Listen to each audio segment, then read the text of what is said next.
Baik, Assalamualaikum warahmatullahi wabarakatuh. Waalaikumsalam warahmatullahi wabarakatuh. Perkenalkan, nama saya Muhammad Rizky Nukotul Ulum, Prodi PAI Fakultas Tarbiyah Universitas Islam Zainul Hasan Genggong.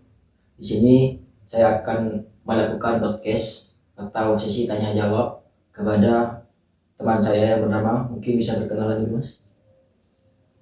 Ya, terima kasih atas waktunya. Perkenalkan, nama saya Ahmad Fahim. Biasanya dipanggil Fahim. Apa lagi, Mas? Sudah, mungkin bisa langsung sesi tanya jawab nih. Di sini saya akan bertanya atau berinteraksi kepada kamu terkait mata kuliah psikologi agama, yang mana di dalamnya itu terdiri dari beberapa pertanyaan. Mungkin bisa langsung saja ya. Yang pertama itu bagaimana kamu mengenal agama? Maksudnya awal kamu mengenal agama itu dari siapa? Latar belakangnya itu dari siapa? Kok bisa kamu itu bisa memiliki atau bisa berkeyakinan kalau kamu itu beragama? Bisa dijelaskan, Mas? Ya, saya dari kecil memang beragama Islam. Dari keluarga pun saya beragama Islam. Jadi saya itu agak mengenal atau bisa dikatakan mendalami agama Islam ini dari sejak MTS, SMA, terus kuliah. Karena saya mondok. Ketika mondok, saya itu sering mengikuti pengajian tentang agama Islam, atau berdiskusi dengan teman-teman tentang agama Islam. Apa sih itu agama Islam? Apa sih tujuannya beragama Islam? Dari sana saya menemukan jawaban-jawaban dari begitu banyak pertanyaan yang saya unek-unek di pikiran saya. Ya, salah satu pertanyaannya ya seperti tadi. Tidak bisa saya sebutkan satu-satu. Berarti dalam intian sampean itu kenal agama dari, bisa dikatakan dari keluarga atau dari sejak kecil dengan kategori keluarga sudah beragama, terus dari lingkungan sekitar ya bisa diartikan sebagai seperti itu gitu. Selanjutnya yang pertanyaan kedua dari saya itu bagaimana kamu menjalankan agamanya, entah itu dari segi ibadah atau intinya keseharian terkait keagamaan kamu. Ya, kalau terkait ibadah, kalau terkait ibadah saya masih belum teratur, kan butuh proses, Mas. Saya mulai dari tidak bolong sholat dulu. Tidak bolong sholat itu bagi saya sudah sangat berat, tapi saya usahakan. Karena saya berusaha sekiranya sholat itu bukan karena kewajiban, tapi karena saya butuh kepada Tuhan, sehingga saya bisa sholat dengan tepat waktu dan tidak bolong-bolong, dan masih butuh proses, Mas. Ya. Berarti dalam artian itu diutamakan yang lebih diwajibkan terlebih dahulu ya, maksudnya dalam beragama.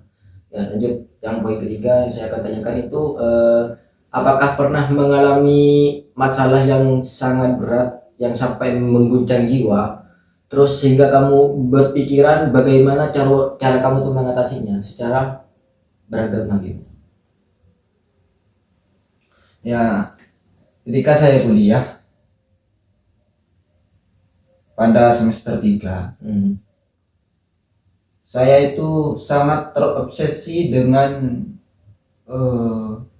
sanjungan-sanjungan teman-teman sekitar saya atau orang lain dah.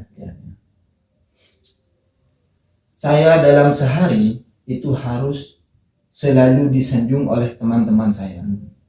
Apabila saya tidak disanjung, maka saya itu akan kebingungan bisa-bisa saya depresi karena tidak dapat sanjungan dari teman-teman. Ya begitu lama saya memiliki penyakit itu. Lama kelamaan, hari demi hari, tahun demi tahun sudah saya lewati, dan saya pernah mengkaji ya, bahwasanya sanjungan dari teman-teman itu ketika saya kumpul-kumpul dengan teman-teman, ketika apa itu ya, setelah kuliah. Ya setelah kuliah saya ngopi di Apa sudah ya? ya kayak cangkruk itu di sana. Nah, kemudian teman saya itu ada yang bilang bahwasanya sanjungan dari sesama manusia itu hanya sementara, kan tetapi kalau kita sudah mendapat ridhonya Allah, maka dunia akhirat kita pasti bahagia. Dan teman saya sempat membacakan ayat Al-Quran, ayat berapa sih sudah lupa ya, seperti itu mas. Baik.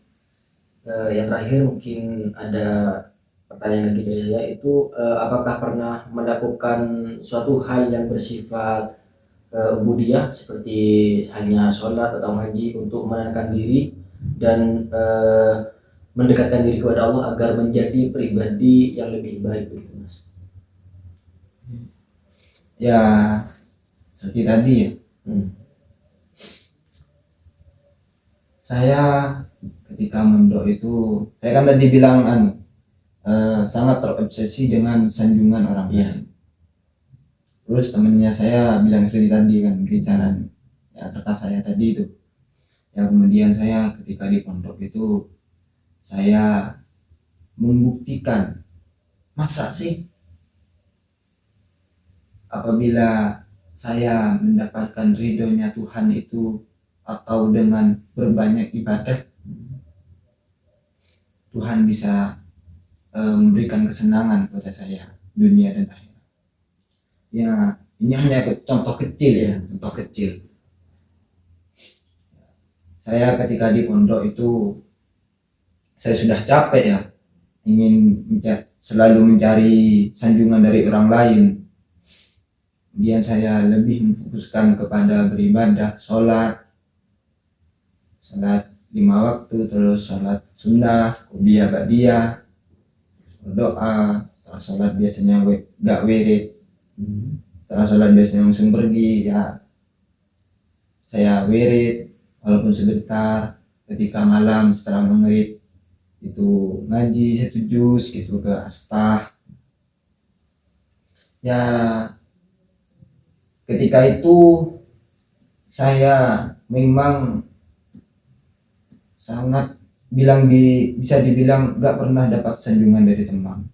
Wah kamu hebat sekali, kamu bisa gini ya, bisa dikatakan gak dapat sanjungan sama sekali dari teman-teman, kan tetapi jiwa saya itu merasa tenang dengan saya beribadah. Jadi dalam artian yang awalnya sampean itu hubud dunia dan cinta dunia dengan sanjungan orang lain, terus sampean itu dapat motivasi dari temennya gitu ya, dari sebuah ayat, penjelasan ayat tersebut, sehingga sampean itu punya kemauan sekiranya sampean itu mendekat kepada Tuhan atau hubul akhir ya. Mungkin itu saja yang bisa saya pertanyakan. Atas waktunya saya ucapkan terima kasih banyak. Mohon maaf bagi waktunya, kurang lebihnya mohon maaf. Wassalamualaikum warahmatullahi wabarakatuh.